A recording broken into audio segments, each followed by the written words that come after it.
안녕하세요. 저는 까마득한 유년 시절부터 결혼할 남자가 생긴 지금까지 안정된 가족을 얻기 위해 굳은 상처를 받으며 이겨온 33살 미혼 여성입니다.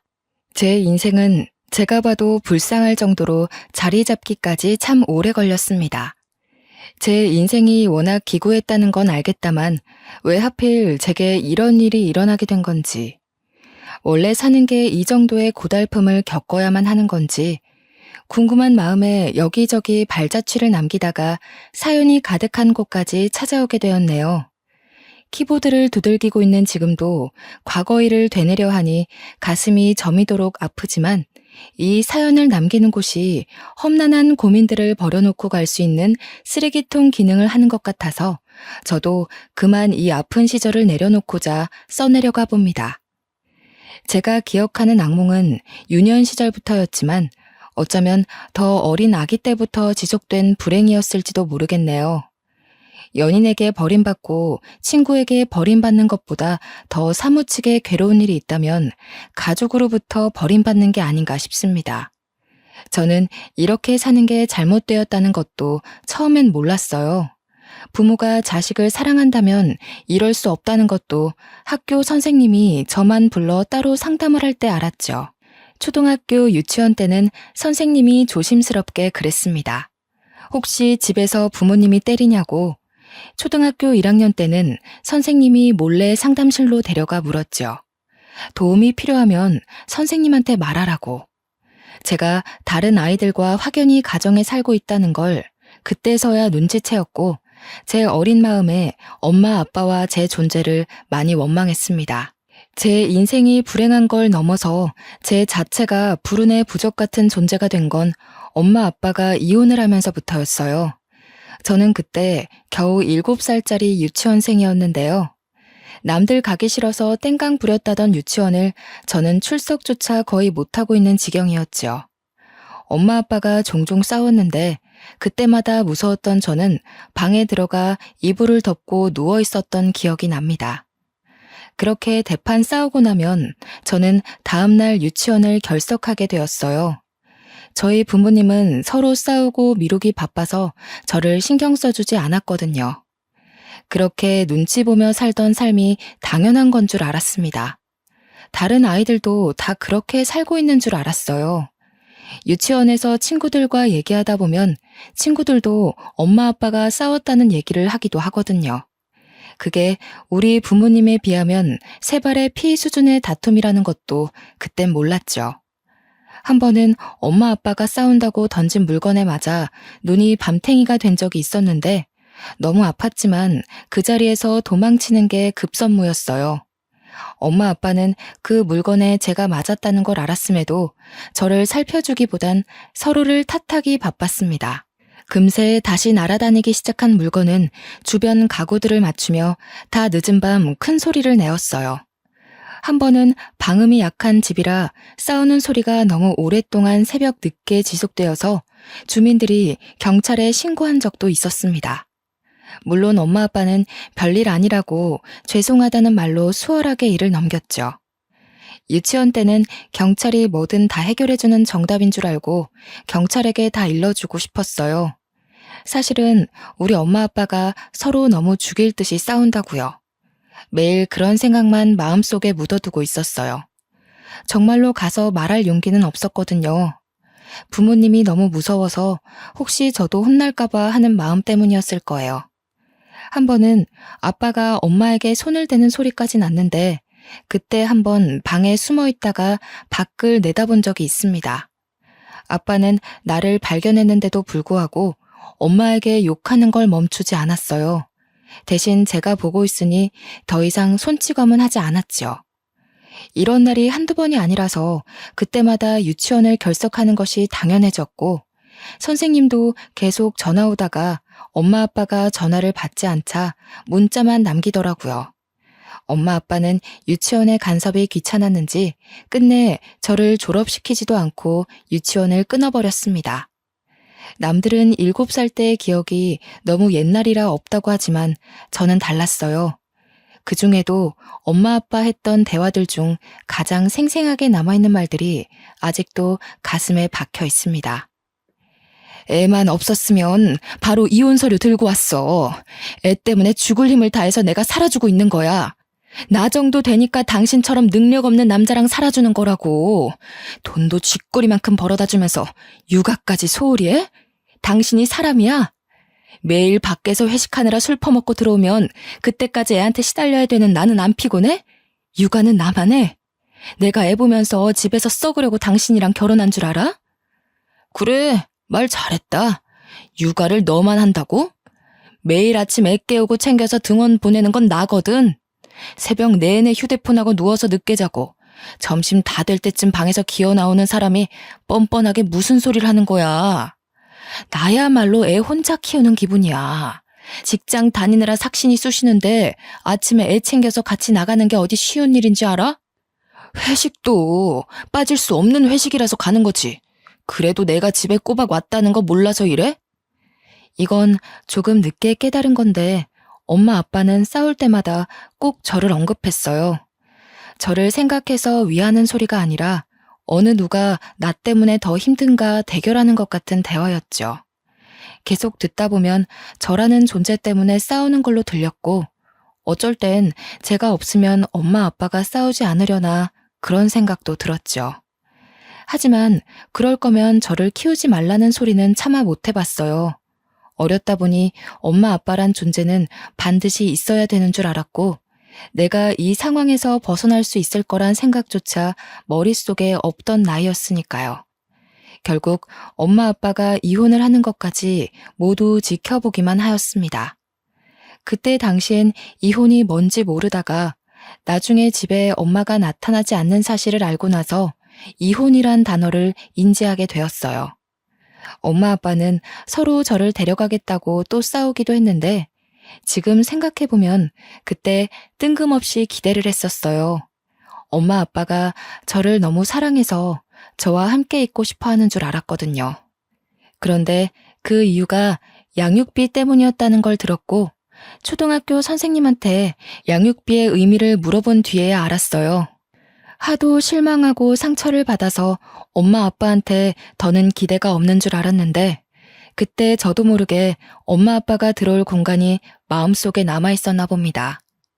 그렇게 또 한 번 무너져 내렸죠. 며칠간의 공방전 끝에 저는 아빠를 따라오게 된 거였어요. 아빠는 회식 때문에 여전히 술 먹고 집에 늦게 들어오는 경우가 다반사였죠. 아빠가 평일은 매일 새벽에 들어오긴 했지만 그래도 주말이면 저와 함께 집에서 같이 밥을 먹었습니다.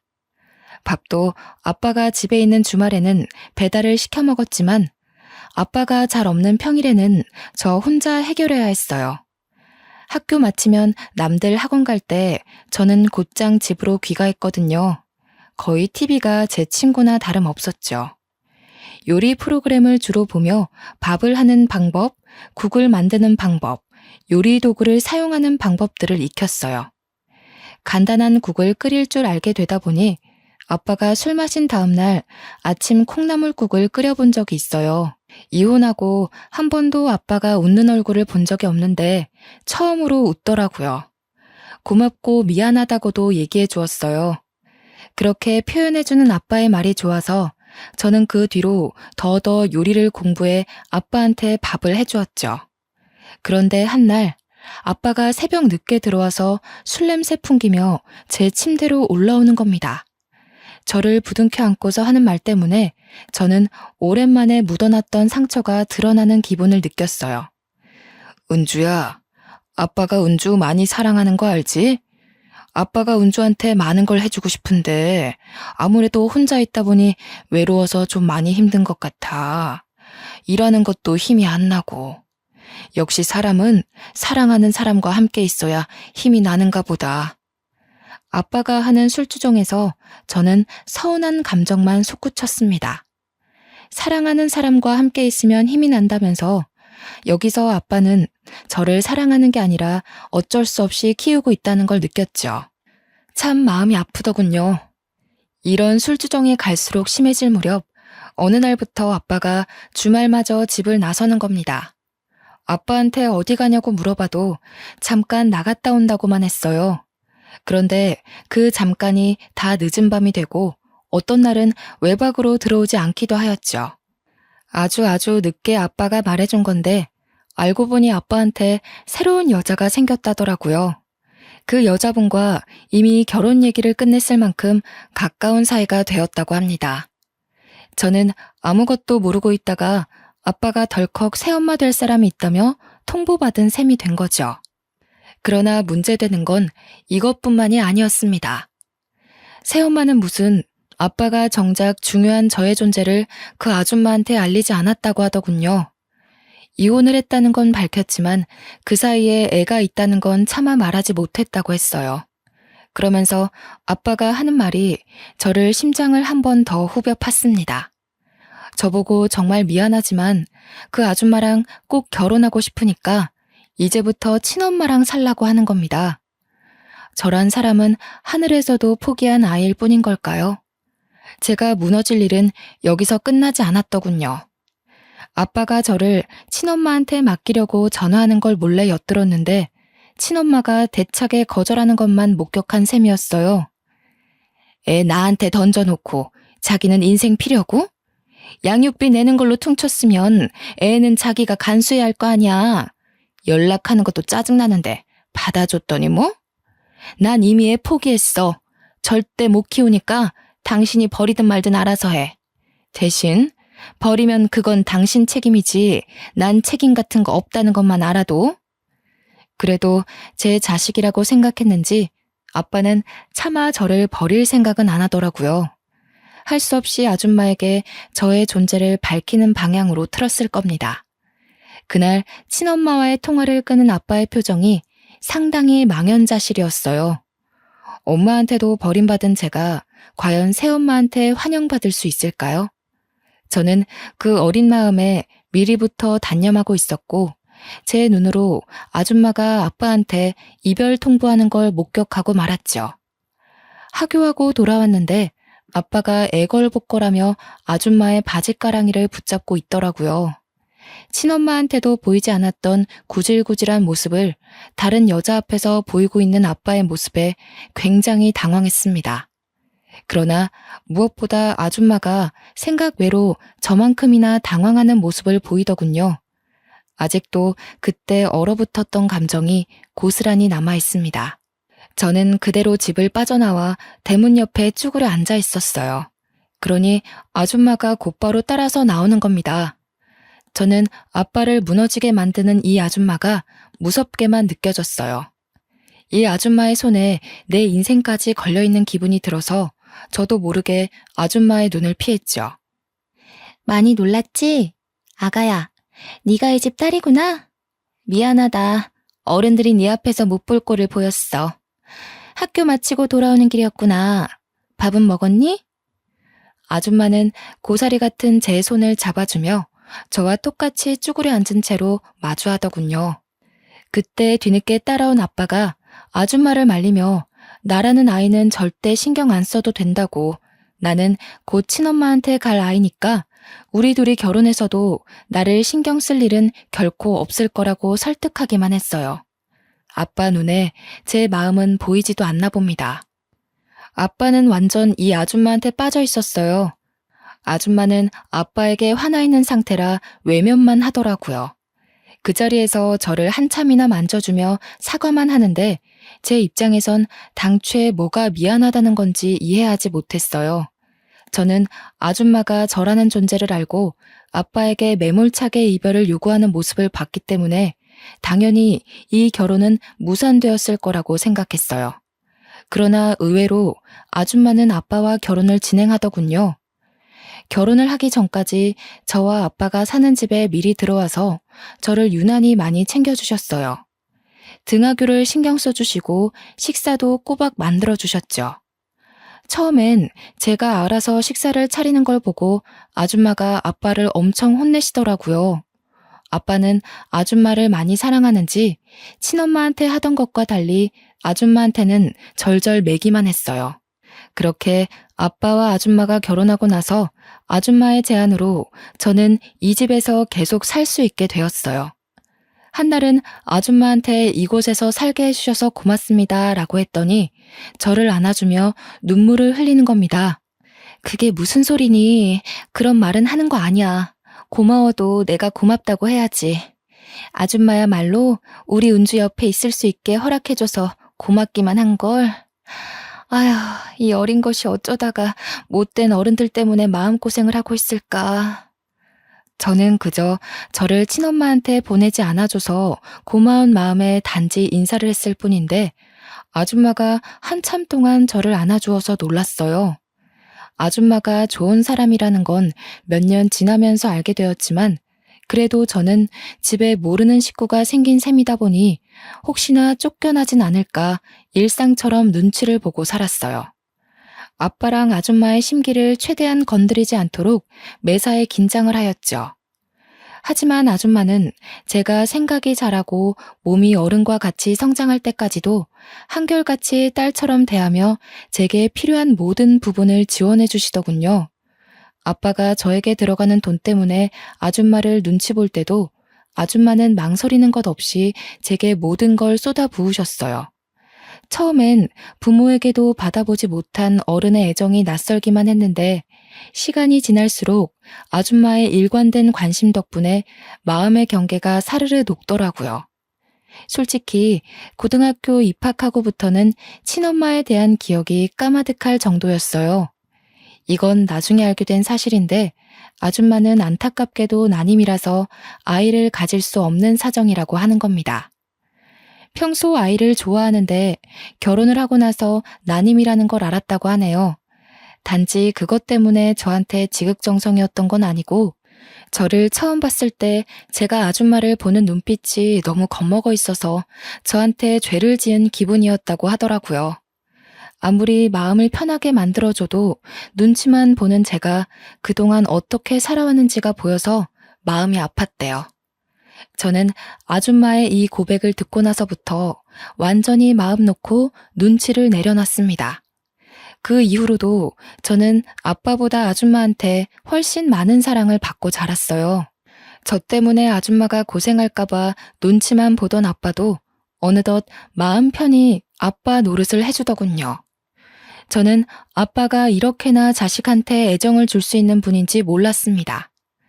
친엄마랑 싸우고 화가 난 채로 저를 유치원 등원시켜주던 모습이 선명한데 아줌마를 만나고부턴 하루하루가 다른 사람 같더라고요. 어쨌든 저는 사이 좋은 아줌마와 아빠 덕분에 차츰 가정이 안정화되어 갔고 대학까지 잘 졸업을 하였어요. 아줌마가 아빠를 꽉 잡고 살아서 아줌마의 의견이 곧 아빠의 의견이었는데요. 그래서인지 아줌마가 저와 적극적으로 소통하며 제가 하고 싶은 걸 원 없이 하게 해주신 덕분에 저는 평소 좋아했던 피아노 쪽으로 전공을 선택할 수 있었어요. 솔직히 예체능의 길은 돈이 엄청 많이 드는 거 다들 아시잖아요. 부모 경제력이 받쳐주지 않으면 웬만큼 살아남기 힘들고 부모님 등골 빼먹는 불효가 될 수도 있었단 말이죠. 그런데도 아줌마는 제가 속 편히 대학을 졸업할 수 있도록 경제적인 부분에서 부담을 느끼지 않게 해주었어요. 심지어 아줌마는 저와 친해지고자 원래 하고 있던 일을 잠시 그만두기까지 했어요. 아빠 혼자 돈벌이를 하고 있는데도 제가 무난히 예체능을 배울 수 있었던 건 아줌마 집안이 좀 넉넉한 편이라고 하더라고요. 한참 커서 알게 된 외할머니 외할아버지가 저를 위해 선뜻 지원해 주셨다고 들었습니다. 성인이 되고 나서 보니까 아빠가 왜 아줌마한테 꼼짝 못하고 사는지 알겠더라고요. 저는 원래 재능도 있었고 아줌마 지원 덕분에 부족함 없이 배웠던지라 훌륭한 피아니스트가 될 수 있었어요.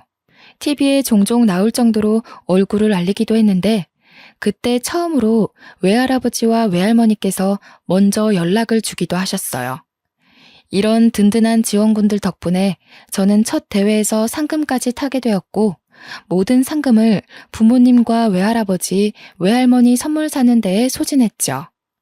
무엇보다 제 빈약한 마음을 충족시켜주신 부모님을 위해 자랑스러운 자식이 되고 싶었습니다.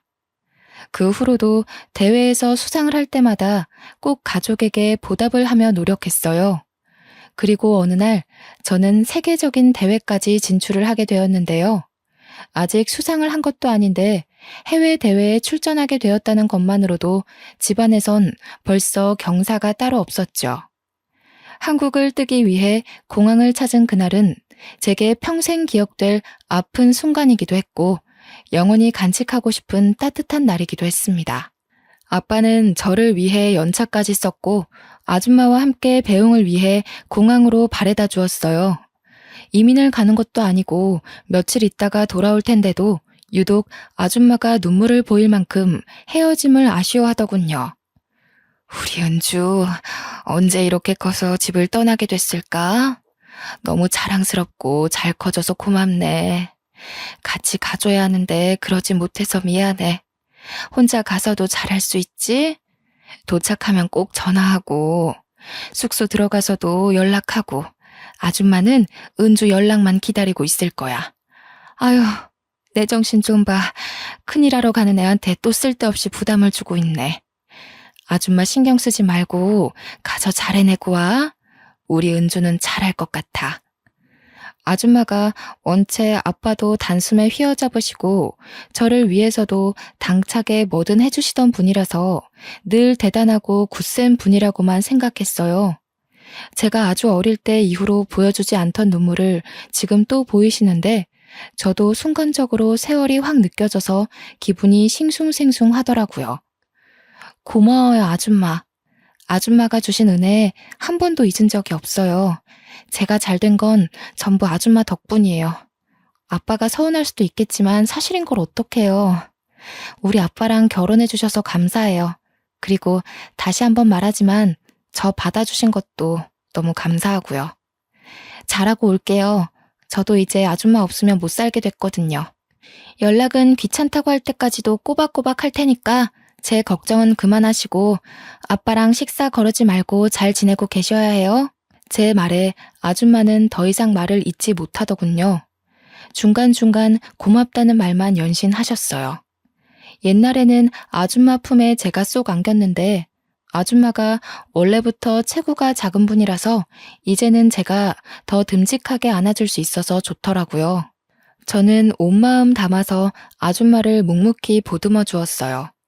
그렇게 한참 아쉬운 시간을 가지며 아줌마와 저만의 인사를 나누고 있던 찰나였죠. 아줌마와 포옹을 하고 있는데 갑자기 누가 거친 손길로 저와 아줌마의 사이를 갈라놓는 겁니다. 그 사이를 차지하고 들어온 사람은 어디서 본 듯한 익숙한 여자였어요. 웬 아줌마가 제 팔을 꼬집듯 꽉 붙잡고서 눈물을 그렁그렁 내고 있는데 순간 이 여자가 누군지 알겠는 겁니다. 다름 아닌 근 20년 만에 모습을 드러낸 친엄마였죠. 제가 친엄마를 알아보고 당황해 있을 무렵 아빠가 먼저 나서서 친엄마를 떼어냈어요. 사정없이 친엄마를 바닥에 내치더군요. 이 여자가 감히 여기가 어디라고 나타나? 썩 안 꺼져? 무슨 낯짝으로 내 딸 앞에 나타나서 행패야. 내가 다신 연락하지 말랬지. 은주 앞에 얼씬도 하지 말라고 했던 말 잊었어? 도대체 여긴 어떻게 알고 온 거야?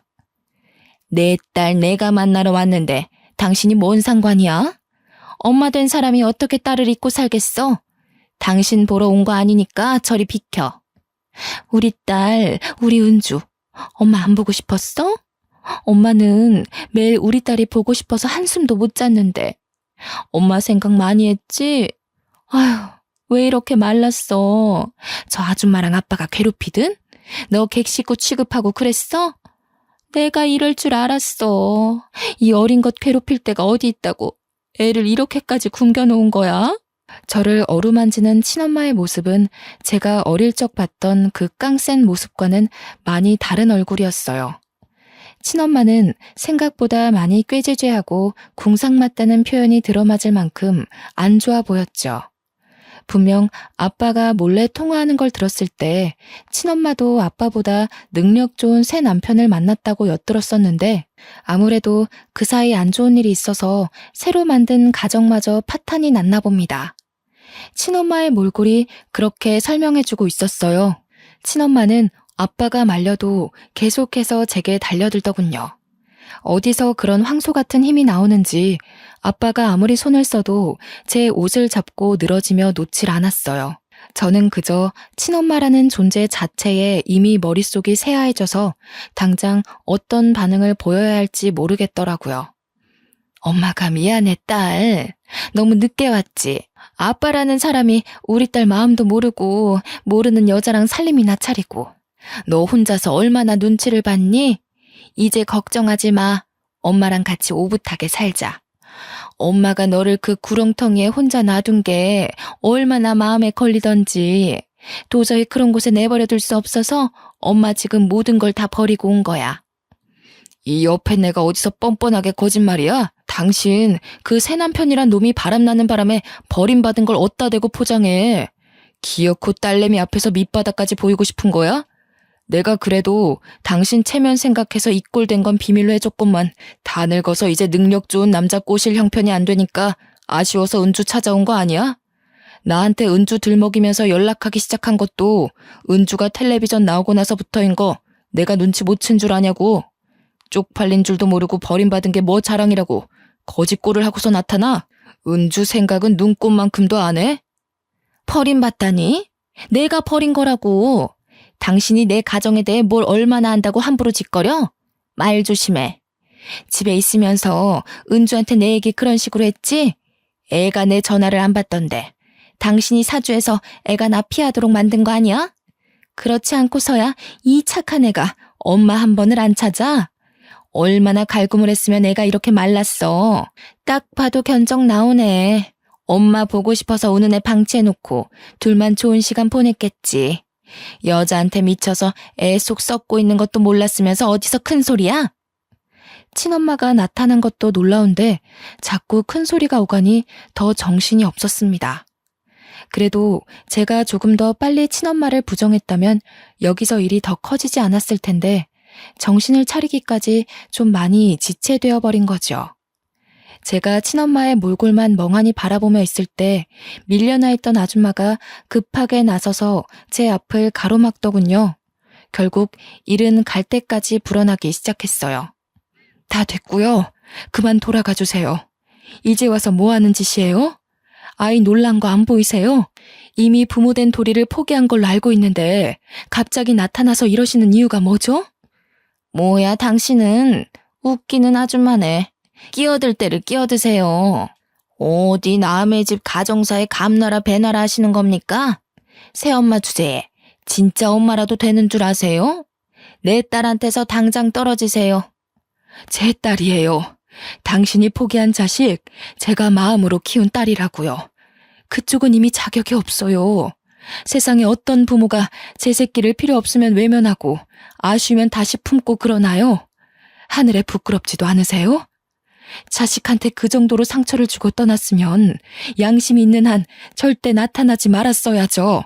저는 제 딸이 당신 때문에 상처받는 걸 두고 보지 않을 거예요. 딸 기억에서 당신 같은 오점이 지워지도록 지켜낼 거라고요. 저는 친엄마 때문에 정신 놓고 있던 걸 이젠 다른 의미로 벙쪘어요. 아줌마가 저를 직접적으로 딸이라고 불러준 건 처음이었거든요. 우리 은주 하면서 이름을 불러줄 때 충분히 행복하고 사랑받는 기분이었지만 아줌마가 저를 딸로 생각하고 있을까 한 번씩 궁금하긴 했는데요. 이번 기회에 확신을 얻은 셈이 되어서 어딘가 모르게 다소 허했던 마음 구멍이 완벽하게 채워지는 기분을 느꼈어요. 아줌마는 계속해서 친엄마에게 기죽지 않고 맞서기 시작했다만 친엄마 또한 만만치 않은 사람이었죠. 그래요. 제가 알고 있는 친엄마의 모습은 이렇게 드세고 기운 많은 사람이었어요. 이 여자가 지금 어디서 감히 우길 걸 우겨야지요. 내 배 아파 낳은 자식이라고요? 어디서 남의 자식 주워서 자기 자식 행세하는 거예요? 또 뭐라고? 5점? 이봐요 아줌마. 내가 친엄마인데 딸이 엄마한테 상처받을 게 뭐가 있어요? 정작 상처를 주고 있는 사람이 누군지 파악이 안 돼요? 아줌마가 지금 딸이 친엄마한테 가지도 못하게 맞고 있는 건 모르겠어요? 아줌마는 혈육이란 단어에 크게 한 방 먹었는지 더 대응하지 못하고 가만히 서 있기만 하더군요. 아무래도 피 섞인 혈육이 더 강하다는 걸 속으로 느끼는 것 같았죠. 아줌마가 저를 딸로 부른 게 이날이 처음이었듯 저는 아직도 아줌마에게 엄마라고 불러본 적이 없었거든요. 아줌마 입장에선 제가 친엄마에 대한 그리움이 남아있을지도 모른다고 생각했나 봅니다. 친엄마에 대해선 저와 얘기한 것이 아닌 주로 아빠와만 대화를 나눴던 부분이니까요. 그때 아빠가 다시 친엄마를 잡아 끌며 우리 둘에게서 멀찍이 떨어뜨려 놓으려고 했는데 문제는 여기서 터졌습니다. 아빠를 뿌리치고 뛰어온 친엄마가 다짜고짜 저를 숨기고 있는 아줌마의 옷을 잡아뜯으며 다 늘어지게 당긴 겁니다. 아줌마의 얇은 옷이 한순간에 걸레짝처럼 엉망이 되어버렸어요. 내 자식 내놓으라고 이 도둑년아. 더는 엄마와 자식 사이를 방해하지 말고 비키란 말이야. 우리 애가 엄마 보고 싶다고 밤마다 울었을지 당신이 어떻게 알아? 애 마음을 진짜 알아? 친엄마는 아줌마를 일부러 나쁜 사람으로 만들며 소리쳤어요. 공항 실내에 친엄마의 고성이 쩌렁쩌렁 울렸죠. 주위에선 벌써 구경이 났는지 몰려들고 난리가 났습니다. 몇몇 사람들은 저를 알아보고 피아니스트 아니냐며 수군거리기 시작했어요. 그제서야 정신을 바로잡은 저는 아줌마에게 손까지 대는 친엄마를 더 이상 두고 보지 못하고 나서게 되었어요. 아줌마한테서 친엄마를 분리하며 있는 힘껏 밀어버린 후에 주위 사람 다 들릴 만큼 크게 소리쳤죠. 아줌마 누군데 우리 엄마한테 손찌검이에요. 우리 아빠도 우리 엄마가 너무 귀해서 함부로 못하는데 아줌마가 뭐라고 손을 대냐고요. 뭐라고? 은주야, 아줌마라니 엄마한테 그게 무슨 말이야. 난 네 엄마야. 네가 걱정돼서 데리러 온 엄마한테 뭐? 지금 저 아줌마랑 엄마를 착각한 거 아니니? 아줌마는 옛날부터 그러셨죠. 돈을 너무 좋아해서 아빠랑 싸울 때마다 돈돈거렸잖아요. 아빠 몰래 생활비로 형편에 맞지 않은 쇼핑하면서 과하게 돈 날린 거 제가 모를 줄 아세요? 매일 제 옷방엔 엄마가 숨겨놓은 물건들이 가득했어요. 제 옷보다 엄마가 산 옷이 더 많았다고요.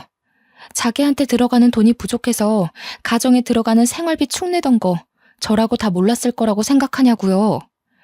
이때부턴 친엄마가 당황해서 입만 벙긋거리더군요. 옆에서 아빠는 엄마가 생활비를 쇼핑 돈으로 축내고 있던 걸 처음 알았는지 뒷목 잡고 난리셨어요. 아빠도 마찬가지였지만 저는 솔직히 아줌마가 더 미웠어요. 아줌마는 저를 볼 때마다 짜증을 내셨죠. 나 때문에 젊은 세월 다 망했다고 투정 부리던 모습이 아직도 생생해요. 저는 사랑을 바란 것도 아니었어요. 그런데 아줌마는 늘 저보다 아줌마의 삶이 중요한 사람이라서 제 존재를 탓하며 저를 낳은 걸 후회했잖아요. 근데 지금 우리 엄마는 다르거든요. 매일매일 말해줘요. 세상에서 내가 제일 소중한 존재라고. 나는 몰랐어요. 내가 누군가한테 이토록 소중한 존재가 될 수 있다는 걸. 전부 우리 엄마 덕분에 이렇게 멋진 어른이 될 수 있었던 거예요. 제가 아줌마한테 유일하게 고마운 게 뭔 줄 아세요? 양육비 주기 싫어서 저를 아빠한테 떠맡긴 거요. 저는 살면서 눈꽃만큼도 아줌마를 떠올려 본 적 없어요. 제가 아줌마를 그리워했을 거라고 생각했다면 착각이라는 거예요. 이번 기회에 똑바로 말씀드리는데 다시는 우리 엄마 앞에 나타나지 마세요. 친엄마는 제게 밀려나 주저앉은 채로 일어나지도 못하고 멍청하게 있었어요. 제가 하는 말들을 믿기지 않는다는 눈으로 바라보았죠. 그런데 제가 새엄마를 챙기며 새엄마의 망가진 옷 위로 제 가디건을 벗어서 덮어주는 걸 보고 다시 일어나 저를 붙잡기 시작하더라고요.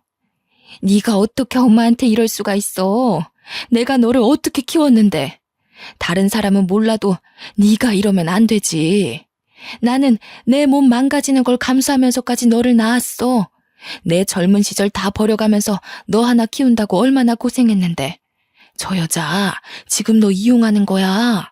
너 잘된 거 알고 일부러 더 꽁꽁 묶어두고 단물 빨아먹으려는 거라고. 제발 좀 그만하세요. 제 인생은 아줌마 때문에 불행했고 우리 엄마 때문에 구제됐어요. 얼마나 더 뼈아프게 새겨들어야 멈추실 거예요? 한 번만 더 우리 엄마 마음 회방 놓으려고 들면 저 가만 안 있어요. 더 추한 꼴 겪을 생각 아니시면 이만 돌아가 주세요. 저의 매정한 태도에 친엄마가 억울하고 분하다며 눈물을 터뜨리시더라고요. 망연자실한 그 모습이 꼭 이루려던 목표를 잃고 막막한 앞길에 주저앉은 실패자 같아 보였습니다. 친엄마는 여전히 제 성질을 이기지 못하고 소리를 지르다가 그대로 보안 직원한테 끌려고 말았어요. 끌려가는 동안에도 끝까지 저를 불렀고 하소연과 원망을 하면서 멀어지더군요. 저는 저보다 새엄마가 받았을 상처가 더 걱정이 되었습니다. 친엄마가 확실히 사라진 걸 확인하고서 뒤늦게 새엄마를 살펴봤더니 새엄마가 울고 있는 겁니다. 역시 친엄마 때문이라고 생각했죠. 엄마, 저 사람은 신경 쓰지 마요. 저 한 번도 친엄마 그리워한 적 없어요. 이건 정말이에요. 엄마가 주는 사랑만 마음에 담고 지낸 것도 너무 벅찼는데 제가 친엄마 생각할 시간이 어디 있었겠어요. 이런 일 겪게 해서 미안해요. 차라리 제가 친엄마 연락 받아서 좀 더 일찍 거절했어야 하는 건 아닌가. 이제야 그런 생각이 드네요. 제가 해결했어야 하는 문제인데 저 때문에 엄마가 오늘 같은 봉변을 당한 것 같아서 미안해요. 그런 게 아니야. 나는 네가 너무 딸 같고 소중해서 정말 딸로 바라보고 키웠는데 감히 너한테 확인받을 수가 없었거든. 내가 그동안 너한테 엄마로 자리 잡히고 싶어서 많은 노력을 했지만 지금 내가 잘하고 있는 건지도 몰랐고 네가 나를 어떻게 생각하는지 물을 용기도 없어서 불안했어. 그래도 기다려야지. 네가 나를 엄마로 봐줄 때까지 계속 기다려야지 하는데도 이 불안한 마음이 참. 그런데 네가 나한테 엄마라고 해주는데 그게 얼마나 안심이 되던지. 분명 그랬지? 나보고 엄마라고 그런 거 맞니? 새엄마가 너무 좋아하면서 말을 하는데 저는 그게 의외였어요. 제가 친엄마를 그리워할지도 모른다는 불안감 때문에 우는 거라고 생각했거든요. 그런데 단순한 호칭 때문이었다니. 그게 뭐라고 이렇게까지 감격하면서 올까? 그런 생각도 들었지만 한편으로는 새엄마 혼자서 확신 없는 제 마음을 기다리며 얼마나 불안했을까 생각하니 죄송하더라고요. 새엄마가 이 정도로 기뻐하는 줄 알았다면 제가 좀 더 빨리 엄마라고 불러볼 걸 싶어 후회가 되었어요. 솔직히 저는 여러 번 엄마라고 부르고 싶었으나 쑥스러워서 그러지 못했거든요. 제가 조금만 더 어른스럽고 생각이 깊은 아이였다면 새 엄마의 마음을 들여다봤을 텐데 지나간 나날들이 좀 아쉬웠어요. 그래도 더 늦기 전에 이날로써 저와 새엄마는 좀 더 돈독한 모녀의 사이가 된 거죠. 새엄마는 저를 그 자리에서 한참 동안 부둥켜 안고 울다가 아빠가 달래주어서 겨우 눈물을 그쳤어요. 저는 새엄마와 아빠의 배웅을 받으며 비행기를 타러 가게 되었습니다. 기내에 앉아서 방금까지 있었던 일들을 되뇌어 봤는데요. 새엄마를 달래주느라 잠깐 묻어두었던 저의 뒤숭숭한 기분이 스멀스멀 올라오더라고요. 멍하니 앉아서 공항에서의 상황을 정돈하고 마음을 가다듬다 보니 착륙하기까지 금방이었어요. 비록 기사로 인해 저의 떳떳하지 못한 가정사가 드러나기도 했지만 저는 오히려 잘 됐다고 봅니다. 기사에는 친모가 아주 못된 계모처럼 기재되어 있더라고요. 아무래도 사회적으로 재혼에 대한 편견이 있다 보니 보는 사람들이 혹시라도 새엄마를 안 좋게 보면 어쩌나 걱정이 되었거든요. 다행히 댓글에는 친엄마를 향한 악플이 대다수였어요. 친엄마는 아빠와 결혼 생활을 할 때도 휴대폰을 많이 하고 SNS를 많이 접하던 사람이니까 아마 이런 기사도 봤을 거라고 확신합니다. 기사 영상에 모자이크가 되어 있는 것은 친엄마에게 마지막으로 베푸는 인심 같은 거라고 생각하고 넘겼죠. 어쨌든 친엄마는 이번 기회로 확실하게 상처를 받았을 겁니다. 우리가 곧 이사를 가게 되는데 현 주소도 모르는 친엄마가 이사 가는 주소를 알아낼 가능성은 아마 희박할 테니 더 이상 친엄마의 행패는 없을 거라고 봅니다. 저는 그날 이후 출전한 세계적인 대회에서 아쉽게도 수상은 하지 못했습니다. 그래도 기분 좋게 한국으로 돌아와 그토록 그리웠던 새엄마 품에 안겼죠. 역시나 뭐든 잘했다고 해주는 새엄마를 한 번 더 엄마라고 불러주며 그날 하루 내내 꼭 붙어 있었던 기억이 나네요. 저는 그 이후로도 내리막길 없이 단계적으로 차차 승승장구해 갔습니다. 하는 일에 열심히 매진하며 달리다 보니 한 번도 사귀어 보지 않은 남자까지 만나게 된 겁니다. 첫 남자였음에도 너무 좋은 사람이라서 지금은 결혼을 준비 중이에요. 새엄마가 저의 행복을 위해 사위될 사람을 며칠 간격으로 살펴봐 주시는데 얼마나 든든한지 모릅니다. 나이 먹고도 엄마의 품이 좋아서 결혼하고 나서도 제 부모님의 집에서 첫 출발을 할까 했는데 새엄마가 그건 말리더군요. 사위에게 안 좋은 장모로 찍히고 싶지 않다고요.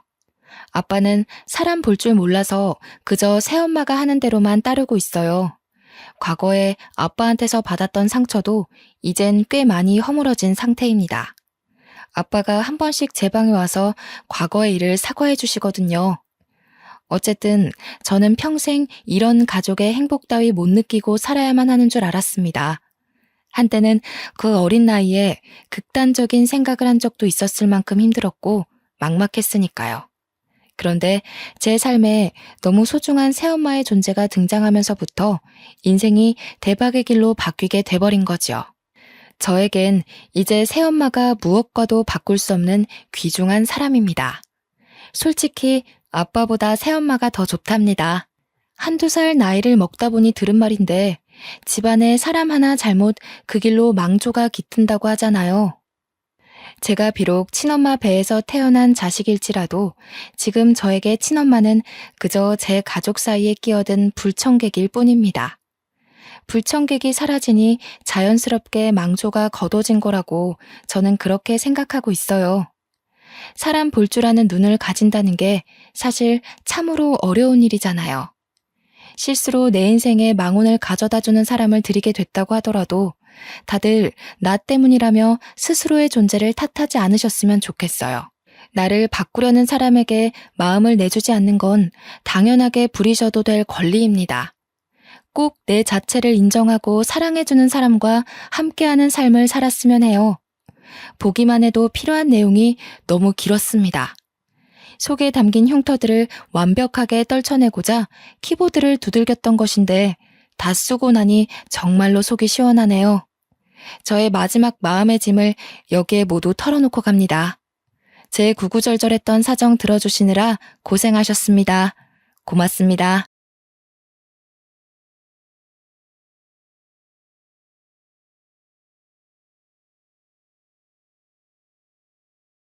안녕하세요. 저는 이제 막 40 중반을 넘긴 홀몸의 아줌마인데요. 다 늙은 나이에 사연 읽는 것에 빠져서 구경하다가 제 사연과 비슷한 사정을 가진 분들이 많아 보여서 저도 저만의 사연 하나를 올려보고자 시도해보게 되었어요. 제가 읽은 사연 중에서 시누이 때문에 고통받는 올케 이야기도 있었는데 저는 반대로 올케 때문에 고충을 겪은 시누이 입장이거든요. 저야 물론 이미 지난 일들이지만 저 같은 분들이 몇 분 계신 걸 보고 지금에서도 위안을 좀 받았네요. 힘들었던 그 당시 이런 사연을 접했다면 좀 더 현명한 조언들을 많이 얻을 수 있을까요? 그럼 한때 저희 식구였던 기가 막힌 올케 이야기 써내려가 보도록 하겠습니다. 저는 아주 어릴 적부터 가난에 적응된 가정에서 자란 장녀였는데요.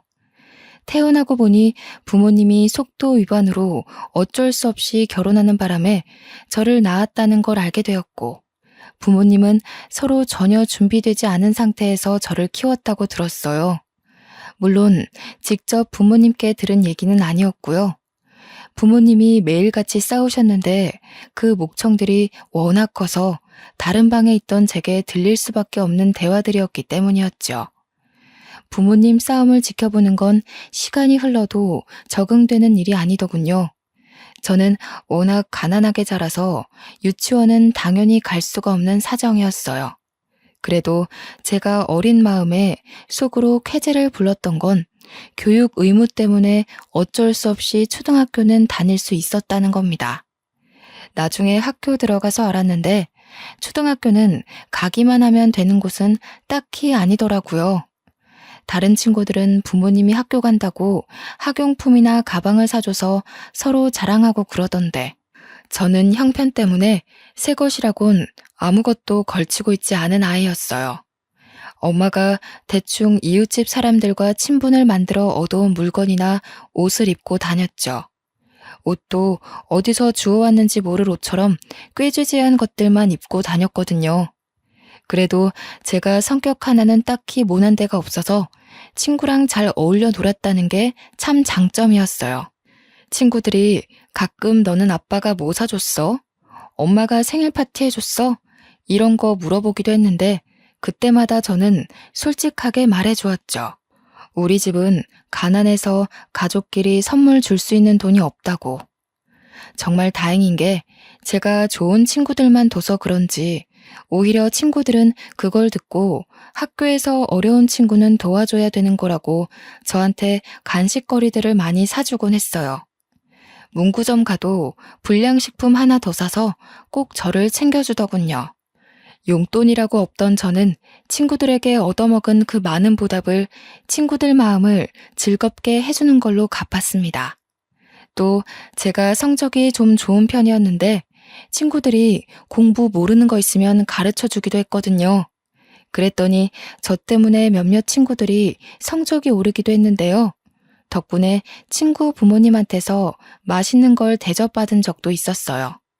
그렇게 제 사정에 맞추어 나름의 사회생활을 꾸려나가다 보니 초3이 되었는데 그때 아주 귀여운 남동생을 얻게 되었지 뭡니까?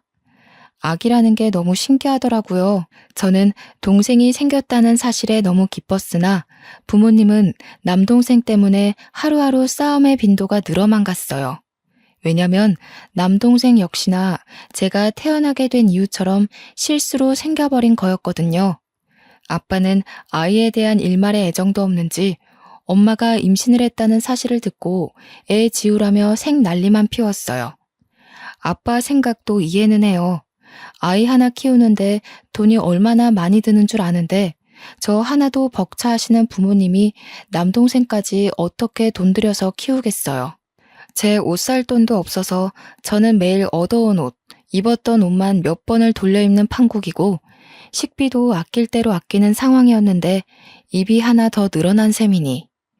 그런데도 엄마는 현재의 형편보다 이미 품어버린 남동생의 존재가 더 소중했나 봅니다. 아빠한테 손찌검을 당하면서까지 남동생을 끝까지 지켜서 결국 출산을 하게 되었어요. 남동생이 세상 밖에 나올 수 있었던 건 아득바득 우겨서 지켜낸 엄마의 공이 컸죠.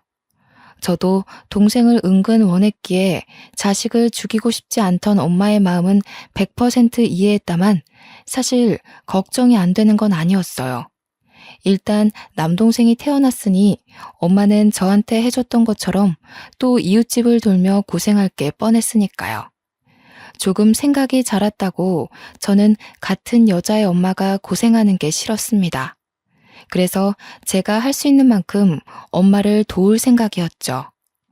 초등학교 가서 많이 사귀어 놓은 친구들한테 혹시 못 입거나 안 쓰는 물건 있으면 나한테 줄 수 있냐고 해서 얻어냈어요. 친구들은 마치 아나바다 운동이라도 하는 것처럼 자기가 쓰던 용품을 자랑하며 내게 선물로 막 주곤 했죠. 갸륵하게 여긴 선생님도 제 사정을 알고 있었는데요. 선생님들 또한 자기 아이가 쓰던 용품이나 저에게 필요할 법한 물건들을 종종 챙겨주기도 했어요. 그렇게 살림용품들을 얻어올 때마다 엄마에게 차곡차곡 갖다 바쳤습니다.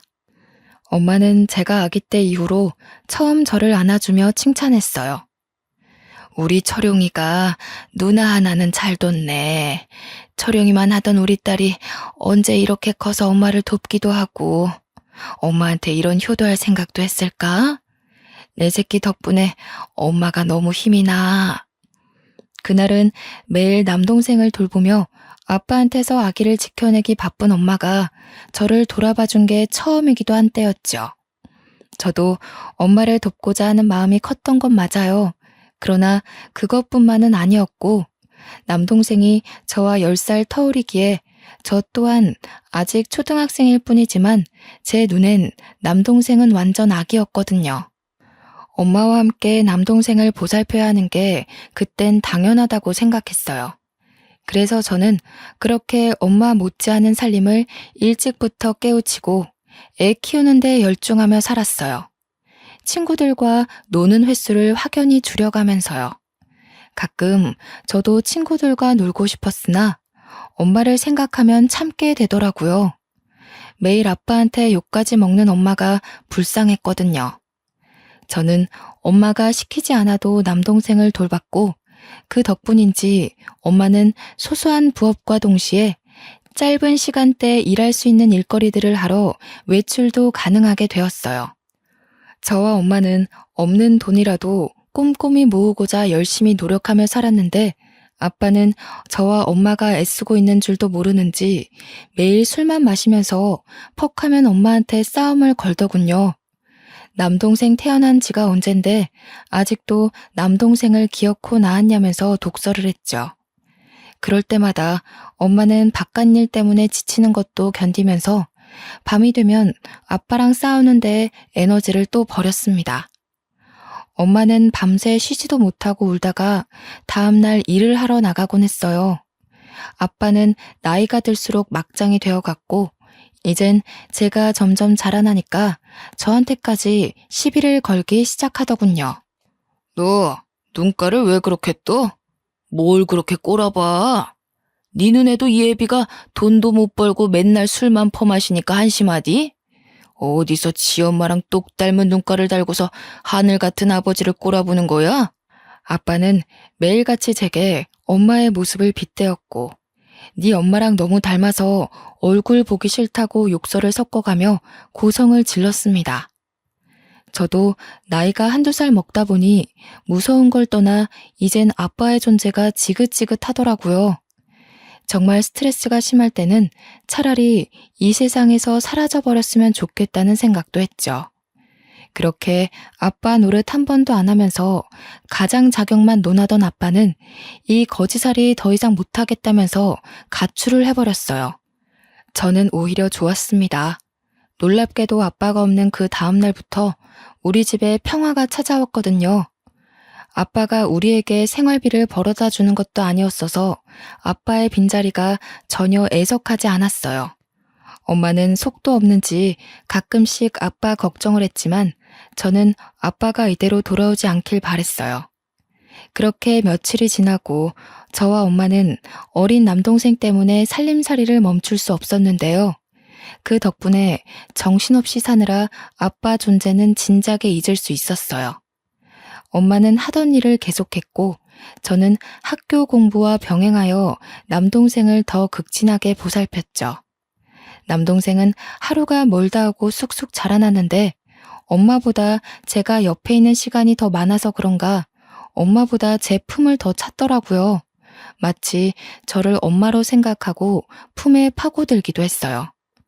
철용아, 엄마 서운하시겠다. 엄마가 철용이 맛있는 거 사주려고 일하다가 온 거야. 엄마 한 번 안아주자. 엄마가 철용이 주려고 붕어빵까지 사왔다니깐. 남동생은 이렇게 겨우겨우 설득해줘야 엄마한테 한 번씩 안기곤 했어요. 남동생이 저를 좋아해주는 건 고맙지만 가끔은 뼈 빠지게 고생하는 엄마한테 제가 다 미안하더라고요. 엄마는 그저 남매 사이가 좋아서 안심이라고 했지만요. 제가 기초수급자 신세로 고등학교까지 졸업을 하고 20살이 됐을 무렵 원래 몸이 안 좋았던 엄마는 그렇게 밤낮을 돈 벌면서 살아왔는데도 돈이 없어서 수술을 받지 못한 채 세상을 뜨게 되었어요. 그 와중에 남동생은 겨우 초3이었는데 그런 어린 남동생을 보듬어 안고서 며칠째 울었는지 몰라요. 엄마의 장례식은 무척 조용히 끝났습니다.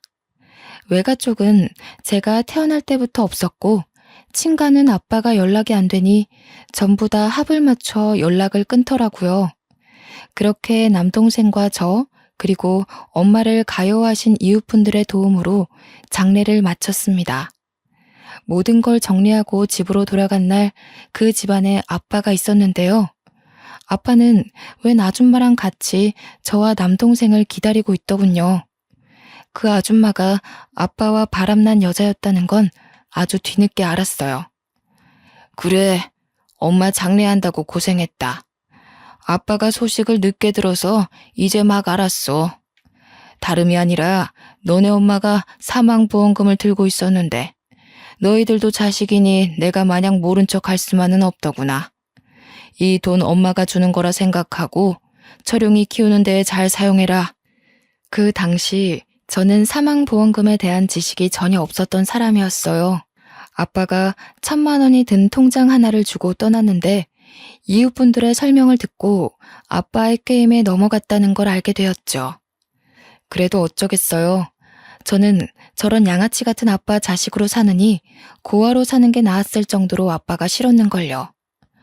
엄마 사망보험금을 눈앞에서 도둑 맞았지만 그것보다 걱정인 건 남동생이었어요. 원래 살던 집까지 아빠 명의라서 빼앗기는 바람에 제 수중에 있는 돈 1,000만 원 말고는 아무것도 없었거든요. 일단 집이 있어야 해서 부동산 알아보고 가장 저렴한 옥탑방 하나를 찾아 겨우 월세로 들어가게 되었어요.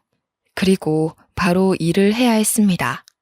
저는 대학을 안 갔기에 배운 게 없어서 어디 회사에 들어갈 엄두를 못 내었고 오후에는 피자집 알바, 밤에는 24시 국밥집 알바를 하며 돈을 벌기 시작했죠. 제가 인복이 좋은 건지 사장님들이 다 좋은 분이라 제 사정을 알고는 가끔 피자나 국밥을 챙겨줬는데 그걸 얻어서 남동생과 함께 먹었던 기억이 납니다. 저는 제게 드리는 돈 한 푼 없이 최대한 아껴서 남동생이 초중고를 무사히 마칠 수 있도록 키웠어요. 저처럼 살게 하고 싶지 않아서 대학까지도 꼭 보내주려 했는데 남동생이 고생하는 저를 생각해 대학을 포기해버리더라고요. 제가 설득해도 심지가 너무 굳건해서 결국 남동생 의견에 지고 말았죠. 남동생은 곧바로 공시 준비를 시작했고 알바를 병행했음에도 3년 만에 시청 공무원에 합격하는 노력을 보여줬어요. 덕분에 남동생이 벌어오는 급여가 우리 삶에 큰 도움이 되었고 저와 남동생은 벌어오는 돈을 함께 모아서 몇 년 후 작은 아파트로 이사 갈 수 있게 되었습니다. 누나, 나 때문에 어린 나이부터 진짜 많이 고생했어. 나 어렸지만 다 알고 있었어. 누나가 누나 삶 포기하면서까지 나한테 부모님이 되어줬다는 거. 그래서 이젠 내가 누나한테 효도하고 싶어. 누나가 뒷바라지 해준 거 보답하고 싶어서 이 집 명의는 누나 걸로 했어. 이 아파트 같이 돈 모아 샀다지만 솔직히 남동생 지분이 80%였습니다. 남동생이 산 거나 마찬가지인 거죠. 저야말로 그냥 받기 미안해서 왜 그랬냐고 했는데 제게 앞으로 힘만 돼주겠다는 남동생의 확고한 욕심에 저는 이 큰 보답을 받을 수밖에 없었어요. 기어다니면 제 품만 찾던 남동생이 언제 이렇게 커서 누나를 생각하는 어른이 되었는지 그날 너무 감격해서 한참 동생 품에서 울었답니다. 남동생이 30대 중반을 넘겼을 무렵 저한테 소개해주기 위해 결혼할 여자를 우리 집으로 데려왔는데요. 그 여자가 바로 추후에 올케가 될 사람이었죠. 올케 아빠가 제 남동생과 같이 시청에서 근무 중인 상사인데 제 남동생을 워낙 좋게 봐서 사위 삼고 싶다고 소개해줬다더라고요. 이제 막 대학을 졸업한 올케는 남동생과 나이 차이가 꽤 났어요. 올케는 말수가 적은 편인지 한참 어른인 제 앞에서 말을 잘 못하더군요. 남동생이 대신 올케의 생각을 전달하는 식의 대화를 주로 나누는 게 좀 의아했어요. 그래도 저는 남동생이 행복하게 지낼 수만 있으면 됐기에 남동생이 좋다고 하면 무조건 허락해줄 생각이었습니다. 둘은 잘 돼서 결혼까지 하게 되었고 올케 집에서 우리 동네 근처로 신혼집을 마련해준 덕에 남동생은 작은 혼수만 준비해서 신혼집에 들어갔어요. 올케는 아직 취업도 하지 않은 채로 결혼을 하긴 했지만 그때 말하길 남동생처럼 공시를 준비 중이라고 했어요. 그래서 아직은 남동생 혼자만 경제생활 중이고요. 올케는 집에서 공부만 하고 있다고 들었죠. 제가 그 당시 요구르트 일을 하고 있었는데요. 한참 요구르트 장사가 안 되고 있던지라 남동생이 정기 신청해주고 있거든요. 그래서 저는 일주일에 한 번씩 남동생 집에 요구르트 배달을 다녔어요. 한 번은 올케 공시 준비가 궁금해서 요구르트 주면서 올케한테 슬쩍 공부는 잘 되어 가냐고 물어봤는데 지금 쉬고 있는 거 안 보이세요? 안 그래도 개인적인 일 때문에 스트레스 받아 죽겠는데 형님은 사람 표정도 못 읽어요? 요즘 애들한테는 그런 꼰대 질문하면 욕먹어요. 무슨 말을 그렇게 해, 올케. 나는 그냥 올케가 학교 졸업하고 공시 준비하느라 힘들까봐 걱정돼서 공부 때문에 힘들면 살림도 어려우니까 내가 반찬이라도 좀 보내주려고 그랬지. 꼰대라니. 됐으니까 요구르트 올려두고 그냥 가세요. 지금 형님 말 상대해줄 기운 없거든요? 참, 그리고 요구르트 말인데요. 먹는 사람 없어서 냉장고에 한가득 쌓여있는데 유통기한만 자꾸 지나고 있는 상태라 이제 그만 신청 끊었으면 해요. 남편이 너무 착해서 형님한테 차마 그런 말 못하는 것 같길래 제가 대신 말씀드리는 거예요. 올케는 결혼하고 나서부터 엄청 예민하게 변해갔어요. 낯가려서 말도 잘 못하는 줄 알았던 사람으로 봤는데 예의 없게 비속꽂는 말을 얼마나 잘하는지. 결혼 전에 제가 봤던 아이가 맞나 싶더라고요. 그렇다고 별 수 있나요? 아무래도 공부 때문에 스트레스가 많은가 보구나 하고 대충 사과한 뒤 집을 나왔죠. 결혼 전후가 너무 천지 차이라 저는 아직 올케의 변한 모습이 익숙하지 않았거든요. 올케가 못된 것이 아니라 공시 준비 때문에 스트레스가 극심한 거다라고 생각하는 게 더 편했습니다. 한날은 제가 요구르트 배달하다가 아파트 주차장에서 교통사고를 당했는데 큰 사고는 아니었고 종아리뼈에 금이 가서 다리 한쪽을 깁스하게 된 정도였어요. 목발 신세가 되었어도 일상에는 그리 문제되진 않았지만 단지 경제 활동을 중단해야 해서 생활비가 걱정이었죠. 그런데 미안하고 고맙게도 남동생이 당연하게 생활비를 보태주겠다고 하는 겁니다. 남동생이 제가 일 다시 시작할 수 있을 때까지만 도와주겠다고 해서 계속 거절할 수도 없고 염치 없지만 알겠다고 했어요. 저도 도움이 필요한 상황이었기에 남동생 제안을 완강하게 거절하지 못하겠더라고요. 그 옆에는 올케가 함께 있었는데요. 올케는 아픈 저를 두고도 못마땅한 표정을 짓고 앉아선 말도 안 하고 자리만 축내다가 돌아갔어요. 언제부턴가 느낀 거지만 올케가 남동생이 제게 돈을 쓰는 걸 싫어하는 티를 내기 시작하는 거 있죠. 요구르트 신청도 어찌 보면 남동생이 저한테 돈 드리는 거나 마찬가지잖아요. 그 얼마 안 되는 걸 굳이 끄는 것도 설마 돈 때문인가 싶은 생각이 점점 들게 만들더군요. 교묘하게 남동생 몰래 제 눈에만 그 예의 없는 모습을 드러내는 것 같은데 제 착각이라고 하기엔 갈수록 올케 말들이 대놓고 독해지는 걸 느꼈어요. 저번에 보내주신 장아찌 반찬 있잖아요. 배달 과정에서 쏟아졌는지 집안까지 냄새가 엄청 번져서 냄새 빼는 데만 일주일이 걸렸어요. 먹지도 못하고 다 버렸잖아요. 남편도 냄새 난다고 치우라더라고요. 버렸다고? 아니, 조금 쏟아져도 먹을 수는 있어. 원래 국물 없이도 먹는 장아찌야. 철용이가 그걸 얼마나 좋아하는데 그 아까운 걸 버리면 어떡하니? 차라리 나한테 바로 말하지 그랬어. 남편이 싫어했다니까요. 철용 오빠 저랑 살면서 형님이랑 지내던 생활 방식과는 많이 달라졌어요. 당연히 입맛도 그렇고요. 아무튼 그런 냄새 나는 음식은 앞으로 자제해주세요. 얼마나 버르장머리가 없던지. 하다못해 올케는 이제 남동생이 일주일에 한 번 제 집에 오는 것도 불만을 표하기 시작했는데요. 남동생이 평일에는 근무가 바쁘다 보니 유일하게 주말에 쉬는데 자꾸 제 집에 와야 하니까 임신 준비도 잘 안 되는 판이라며 남동생이 잠깐 자리를 비웠을 때 저한테 칭얼거리더군요. 어이가 없었죠. 물론 남동생이 제 다친 몸 때문에 바쁜 중에도 자주 저를 살피러 오는 게 미안하긴 했다만 이걸 남동생도 아니고 올케한테 지적받을 일은 아니라고 보거든요.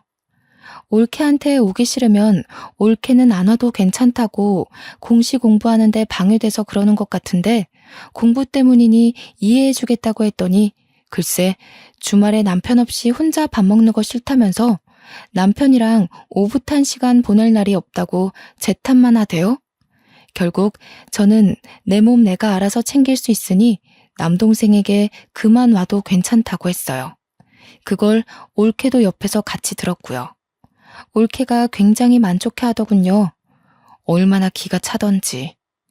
물론 그럼에도 남동생은 다친 저를 지극정성으로 들여다봤어요. 가끔씩 따라오는 올케 표정이 똥 씹은 얼굴이었는데 보기 싫어 죽겠더군요. 그러던 어느 평일날이었어요.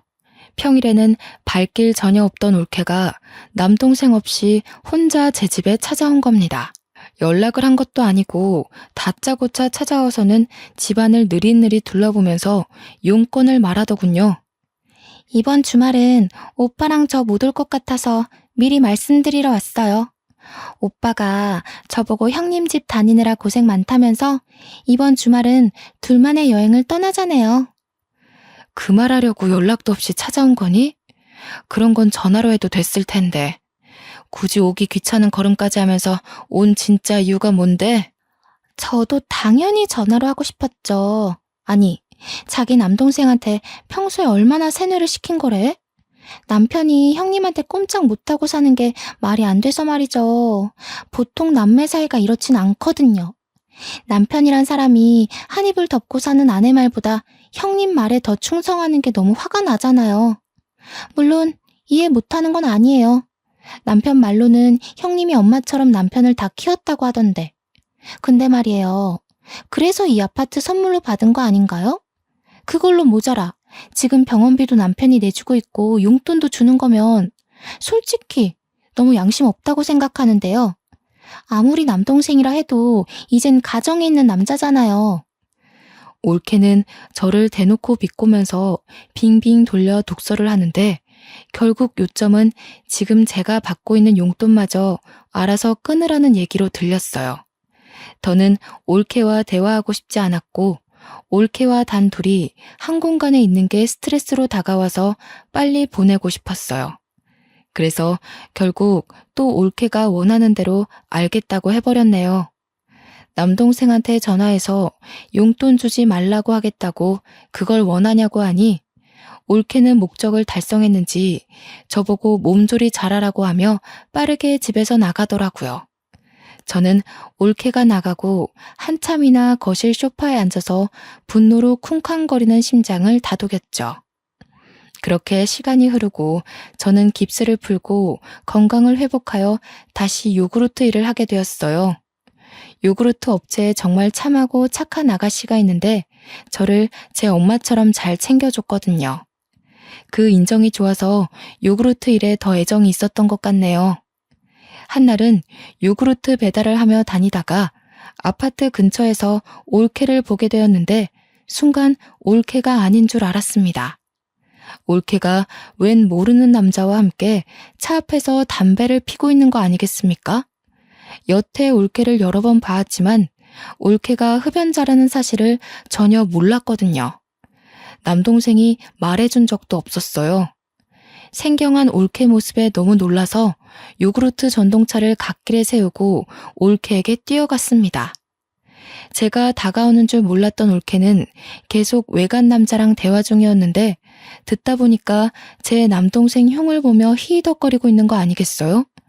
심지어 제 용돈을 끊어서 자기한테 돌렸는지 그 돈을 자랑하며 이번에 뭘 샀다, 다음에 뭘 사네 마네 하면서 명품 얘기를 하고 있더군요. 올케 꼴을 보니 올케 몸에 치장된 것도 온통 비싸 보이는 것들 투성이었어요. 그 모습을 보는데 또 심장이 두근거리기 시작하는 겁니다. 올케, 여기서 뭐 하는 거야? 이 사람은 또 누구고? 그리고 올케 담배도 폈어? 여태 그런 말 없었잖아. 철용이도 이 사실 알아? 아니, 공시 공부하고 있어야 할 사람이 지금 밖에서 뭐 하고 있는 거야? 저는 그저 남동생 생각에 바로 그 자리에서 올케에게 모든 걸 캐물어야만 했습니다. 올케의 모습은 더 이상 제가 용납하기엔 적정선을 넘었으니까요. 그러나 저와 달리 올케는 당황하지도 않더군요. 오히려 남동생한테 일러 바칠 거냐며 뻔뻔하게 나오는데 그런 와중에도 건방지게 담배를 계속 피대요. 그래도 엄연히 제가 훨씬 어른이고 시댁 사람인데 어떻게 이럴 수가 있나 싶었어요. 잘 생각해봐요, 형님. 이혼하면 철용 오빠가 더 손해예요. 모르죠? 우리 남편이 저한테 얼마나 푹 빠져 있는지. 제 일 끼어들 시간에 형님 앞날이나 걱정하셔야 할걸요? 철용 오빠가 언제까지 형님 뒤를 봐줄 것 같아요? 형님 나이 들면 늙고 병들어서 들어가는 돈이 많을 텐데 그것도 나중에 다 우리 남편한테 해달라고 할 생각이에요? 아마 더는 그렇게 안 될걸요? 그 전에 이미 철용 오빠는 제 말에 끔뻑 죽는 아내 껌딱지가 돼 있을 테니깐. 공시 준비 포기할 거라고 했더니 남편이 그러더라고요. 자기가 더 열심히 벌면 되니까 쉬엄쉬엄 지내라고. 이게 무슨 뜻이겠어요? 이미 저를 어화둥둥하기 시작했다는 거 아니겠어요? 그러면서 저보고 거짓골로 남동생한테 버림받고 싶은 거 아니면 요구르트에서 번 돈 쓰지 말고 차곡차곡 저금이나 하라면서 제 속을 뒤집어 놓는 겁니다. 그러고는 옆에서 같이 낄낄대던 외간 남자랑 차를 타고 떠나버렸죠. 기가 막혔지만 너무 손발이 떨리고 눈물이 나서 올케를 붙잡지 못했습니다. 어느 날 올케가 간만에 친구들을 만나 술을 많이 마셔서 못 일어난다고 남동생 혼자 집에 방문한 적이 있었는데요. 그때 남동생이 말하길 유명 연예인이 현재 우리 아파트를 매매하면서 이 아파트 집값이 전체적으로 폭등했다는 거 아니겠습니까? 뉴스에 방송될 정도였다는데 저는 뉴스를 잘 안 보기도 했고 부동산 쪽은 무지하여 무슨 말인지 단번에 알아듣지 못했어요. 신이 나서 얘기하는 남동생 말에도 실감 못하고 있었는데 남동생이 X로 얘기해주는 걸 듣고 그때서야 깜짝 놀랐지 뭡니까. 이 옛날 아파트가 올케의 집값보다 4배로 뛰었다고 하는데 입이 안 다물어지더군요. 올케 집값이 대단할 정도로 비싼 집은 아니었다만 그래도 4배면 로또 1등보다 더한 값어치였거든요. 누나가 너무 착하게 고생만 하고 살아와서 하늘이 상을 주시나 보다. 누나 공기 좋은 주택 살고 싶어 했잖아. 이 아파트 팔고 좋은 주택 구해서 쉬엄쉬엄 할 수 있는 일을 찾아보자. 혹시 새로 배우고 싶은 건 없어? 참, 누나 학교 다닐 때 공부 잘했지. 아이고, 새로 배우기는 이제 머리가 굳어서 그런 건 안 돼. 그냥 TV 보니까 밭 가꿔서 농작물 팔고 하는 거 재밌어 보이더라고. 그런 것도 할 수 있을까? 당연하지. 하고도 남지. 이거 다 누나 돈이니까 누나 하고 싶은 데에다 써. 나는 계속 벌면 되는데 이제 누나는 나이도 있고 더 이상 몸 힘든 일은 그만하는 게 좋아. 아파트 지분은 동생이 훨씬 많은데 이 큰 돈을 저보고 다 가지라는 말에 이건 진짜 아니다 싶었습니다. 저는 극구 사양하며 똑같이 반씩 나누자고 했어요. 그랬더니 남동생이 너무 완강하게 주장을 굳히면서 혹시라도 자기가 망하면 누나가 걷어주면 되지 않겠냐고 장난스럽게 대꾸하기만 하는 겁니다. 하는 수 없이 남동생이 시키는 대로 하겠지만 이 많은 돈을 언제 다 쓴단 말인가요? 당연히 남은 돈 묵혔다가 훗날 남동생이 도움을 필요할 때 주기로 몰래 마음먹고 상황을 넘겼죠. 그날 저와 남동생은 갑자기 맞은 돈벼락에 신이 나서 같이 저녁까지 먹었는데요. 일부러 올케는 부르지 않았어요. 뒤늦게 뉴스를 통해 모든 사실을 알게 된 올케는 남동생한테서 확실히 확인한 뒤 또 평일날 무례하게 찾아왔습니다. 아무래도 제게 떨어진 돈벼락에 질투가 났나 보죠. 남동생 몰래 찾아온 올케는 더 이상 제게 눈꽃만큼의 예의도 차릴 생각이 없는지 다짜고짜 목적부터 쏘아붙이기 시작하더군요. 요구르트 끊게 해 용돈 뺏어가. 하다못해 결혼하기 전 제가 받은 이 아파트까지 뺏어가려는 심산이 보이자 저는 도무지 올케의 행실을 봐줄 수가 없었어요. 올케가 무슨 자격으로 이 아파트를 내놓으라 말아야. 이 아파트 철용이가 올케랑 결혼하기 전에 나한테 선물로 준 집이야. 달라고 해도 철용이가 달라고 해야지 왜 올케가 와서 이러는 건데? 제가 철영 오빠 와이프니까요. 제 남편 돈이 들어간 아파트이고 지분만 따져도 당연히 제 남편 거 아닌가요? 전 우리 남편의 1순위 가족이에요. 결혼하는 순간 형님이 아닌 제가 남편한테 우선순위라고요. 그러니까 제 돈 들어간 거나 마찬가지고 저한테도 권리 있죠. 철용이 돈이 80% 들어가긴 했다만 나도 돈 보태서 같이 마련한 집이야. 올케가 이래라 저래라 할 자격은 없다고 보는데? 그 20% 떼서 돌려줄게요. 그리고 솔직히 코딱지만큼 보탠 돈 때문에 내 집이라고 우기는 건 양아치 심보 아닌가요? 남동생을 아들처럼 키웠다면서요. 지금 아들 돈 욕심 내는 걸로밖에 안 보이는데요. 뭐라고? 올케, 내가 여태 참았는데 말하는 꼬락서니가 왜 이렇게 못됐어? 철용이는 네가 이런 아이인 거 아니? 모르니까 저한테 간도 빼줄 것처럼 헌신하고 살겠죠. 철용 오빠는 제가 그저 귀엽고 예뻐 죽겠나 봐요. 해달라는 거 다 해주고 어리광 부려도 다 받아주고. 철용 오빠 솔직히 착한 거 말고는 매력 없어서 여자한테 인기 없을 타입인데 제가 결혼해준 거예요. 지내다 보니까 머슴처럼 헌신하는 모습이 재밌긴 하더라고요. 뭐야? 너 지금 뭐라고 했니? 그게 남편한테 할 소리야? 어디서 못 배운 게 굴러들어와선 내 동생 앞길을 막으려 해. 집에서 그렇게 가르치디? 결혼한 여자가 지 처신 똑바로 할 줄도 모르고 담배나 피고 바람 피면서 그렇게 남편 얼굴 똥칠하게 만들라고 배웠어? 올케야말로 지금 내 동생 돈 욕심 내는 거 아니야? 돈도 안 버는 게 집에서 거머리처럼 늘어져가지고 그저 내 동생이 돈 주면 엉뚱한 짓만 하고 어디서 이런 여우 같은 기집애가 내 동생 인생에 끼어들어선. 저는요, 저를 모욕하는 건 참아 넘겨도 제 남동생을 욕되게 하는 건 절대 참을 수가 없어요. 저와 엄마가 얼마나 애지중지하며 키운 귀한 아들내미인데요. 한참 어린 것이 배운 것도 없고 어른 공경도 못할 거면 적어도 지 남편 등쳐먹는 짓은 하지 말아야 되잖아요.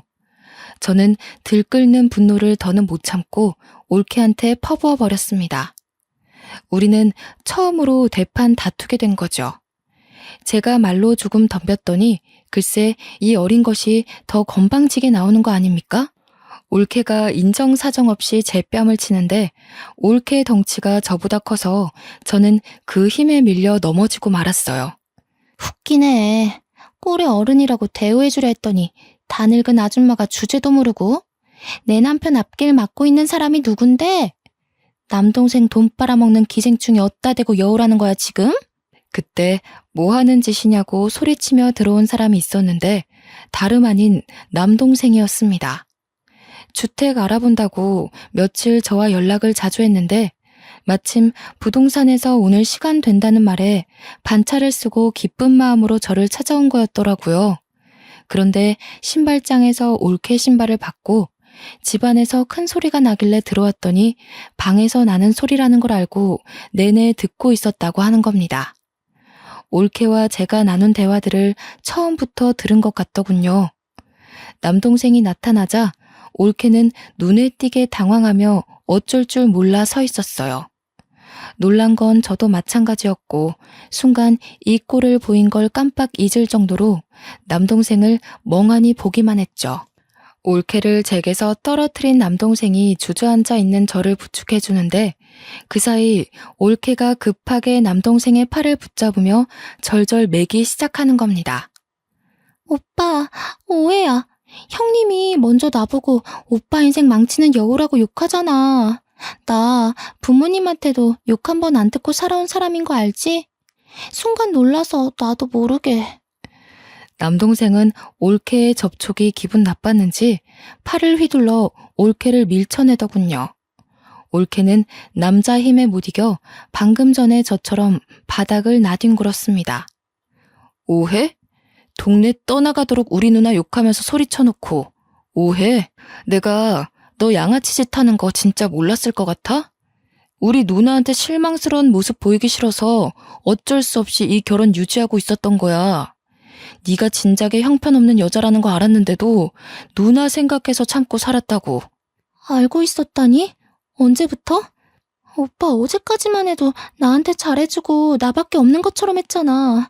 설마 형님이 꼰질렀어요? 제 남편한테 꼰질러서 저랑 제 남편 사이 망치려고 했던 거예요? 항상 이런 식이었구나. 나 몰래 누나 찾아와서 괴롭히고 뜯어가고. 네가 어려서 철없는 행동하는 건 감안하고 살 수 있었는데 우리 누나한테 손찌검 하는 건 절대 못 넘어가. 말했지. 누나 상처 주기 싫어서 이 결혼 참고 살았다고. 네가 누나한테 손댄 이상 더는 너 떠안고 갈 멍청한 짓 안 해. 그만 이혼하자. 저와 올케는 남동생이 아무것도 모르고 있다고 생각했는데 그저 참고 있었다는 것에 또 한 번 놀랐어요. 그러고 나서 남동생은 올케 아빠한테 전화해 당장 이혼 사실을 알리겠다며 휴대폰을 들었습니다. 그랬더니 올케가 깜짝 놀라며 바닥에 넙죽 엎드리더라고요. 잠깐만, 아빠라니? 아빠한테는 안 돼. 그럼 나 진짜 죽어. 오빠, 내가 잘못했어. 그러지 마. 이혼하면 나 집에서 쫓겨날지도 몰라. 제발 오빠, 나 좀 살려줘. 다시 이런 일 없도록 할게. 형님한테도 다 사과할게. 올케가 남동생을 붙잡고 사정하며 빌기 시작하는데 너무 비굴해서 보고만 있는데도 제가 다 수치스럽더군요. 듣자 하니 사돈 어른은 엄청 바람직한 사람인데 결혼하기 전에 한번 올케의 양아치짓 해결해서 넘어가 준 적이 있었다고 하네요. 대신 한 번 더 망나니 짓 하면 호적에서 판다고 했다는데 그 말이 허풍은 아닌가 봅니다. 울고 불고 하는 올케가 체면까지 구기면서 바닥을 기는 것 보면요. 남동생은 올케 집안 사정을 이미 잘 알고 있더라고요. 그래서 일부러 사돈 어른을 언급하며 협박했던 거라대요. 그럼 이혼 서류 도장 찍겠다고 약속해. 잠자코 이혼 진행하면 나도 장인어른께 성격 차이 때문에 이혼한다고 둘러댈 테니까. 이혼은 진짜 안 돼. 솔직히 형님한테 손찌검한 건 잘못했지만 나 틀린 말 한 건 아니야. 이 집 오빠 지분이 훨씬 많다고 했잖아. 나도 오빠 아내로서 이 집에 논할 자격 있는 거 아니야? 그래서 형님이랑 대화하려고 찾아온 거였다고. 형님이 먼저 감정적으로만 안 나왔어도 손 나가는 일은... 오빠, 다시 생각해봐. 우리 좋았잖아. 오빠 나 많이 좋아했잖아. 옆에서 듣는데 올케가 진짜 못 배워먹은 게 맞나 봐요. 이혼 얘기가 오가는 상황에 아직도 아파트 가지고 물고 늘어지고 싶을까요? 저 머리로 대학은 어찌 나왔는지 모르겠네요. 빡친 남동생은 결국 바로 올케 아빠한테 전화해버렸어요. 자신의 멍청한 판단력 때문에 올케는 아빠한테 불려갔고요. 그렇게 남동생 부부는 이혼을 하게 되었습니다. 올케가 이혼을 인정하지 않아서 일이 복잡해질 거라 생각했는데 다행히 올케 아빠가 우리 남매를 찾아와 사과하더라고요. 딸 정신머리를 고쳤다고 생각했는데 역시 사람은 고쳐 쓰는 거 아닌가 보다면서 자기 딸 때문에 남동생 인생 어지럽혀서 미안하다고 진심으로 용서를 구하시는데 저와 남동생은 그 진정성에 바로 받아줄 수밖에 없었죠. 장인어른의 올바른 판단 덕분에 남동생은 무난하게 합의 이혼으로 갈 수 있었습니다.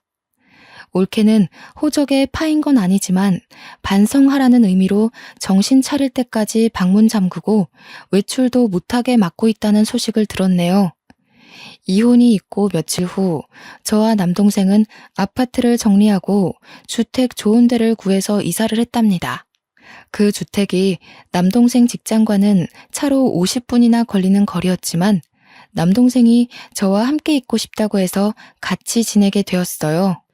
남동생은 결혼에 진절머리가 난 상태라 일에만 열중하며 외롭게 살고 있는데요. 그런데 그 모습이 저는 좀 마음에 걸리더라고요. 문득 남동생 결혼이 저 때문에 실패한 것 같아서 미안하기도 했고요. 그래서 한날은 조심스럽게 맞선을 주선했어요. 제가 요구르트를 다닐 때 업체에서 되게 저를 잘 챙겨주던 아가씨가 있었다고 했잖아요. 그 아가씨가 가끔씩 제게 안부도 물어주는데 너무 고운 아이라서 남동생과 잘 어울릴 것 같았거든요. 남동생에게 한번 만나보라고 했더니 남동생이 당분간 여자 만나기 싫다고 거절했지만 저의 간곡한 부탁 때문에 하는 수 없이 아가씨와 만남을 가져주더군요.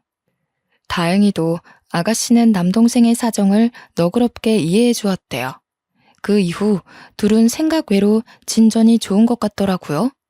얼마 뒤 진지한 만남을 시작했다면서 남동생이 말해주는데 제 안목만 믿어야겠다면서 그 아가씨가 너무 마음에 든다고 하는 겁니다. 남동생이 다시 웃음을 찾은 것 같아서 제가 얼마나 안심이 됐는지 몰라요. 이런저런 우여곡절 끝에 저는 겨우 마음의 휴식이 찾아왔고 남동생이 주위 괜찮은 땅을 알아봐줘서 지금은 그토록 해보고 싶던 텃밭을 가꾸고 있어요. 키우고 싶은 씨앗을 사서 아이들이 자라기만을 정성껏 보살펴주는 중인데 꽤 적성에 맞더라고요. 아직 실력이 없어서 팔지는 못하지만 공부 좀 해가지고 건강하게 키워서 나중엔 판매도 해볼까 고려 중이랍니다. 저는 개인적으로 이 행복한 전원 생활을 누리기까지 너무 험난한 길을 걸어왔다고 생각했는데요. 좀 더 나이 들고 여유만 가득한 시기에 다시 과거를 돌아보니 가난한 가정에서 태어난 것 치곤 제가 꽤 성공한 삶을 살고 있더라고요. 남동생 말대로 고생한 저를 위해 하늘에서 보상을 준 게 맞는 걸까요? 가끔은 제가 이렇게 두 다리 뻗고 속 편하게 지내도 되나 싶기도 해요. 그럴 때마다 남동생이랑 예비 옳게 될 아이가 저에게 충분히 그럴 자격이 있다고 다독여 주거든요. 여기서 더 걱정하는 것도 미련한 짓이겠죠? 이제 아무 생각 않고 남은 생 제대로 즐겨보렵니다. 지금까지 제 사연이 공감되는 분들 좀 계셨을지 모르겠네요. 살면서 이런 불운한 일 좀 안 겪고 쉬이 흘러가면 좋을 텐데 그럴 수 있는 것도 운명이고 다 운인가 봅니다. 그래도 시기가 언제든 행운 없이 마치는 인생은 없는 듯해요. 사연들만 보아도 대부분 무사히 해결되고 저처럼 잘 지내고 있는 분들 많던걸요. 그러니까 우리 모두 내일이라도 당장 마주할지 모를 행운을 꼭 포기하지 말고 나쁜 유혹에 흔들리지 말고 그렇게 으쌰으쌰 힘내면서 살아가도록 합시다. 친구들한테 속풀이하는 것 같아서 사연 쓰는 내내 즐거웠네요. 읽어주셔서 고맙습니다.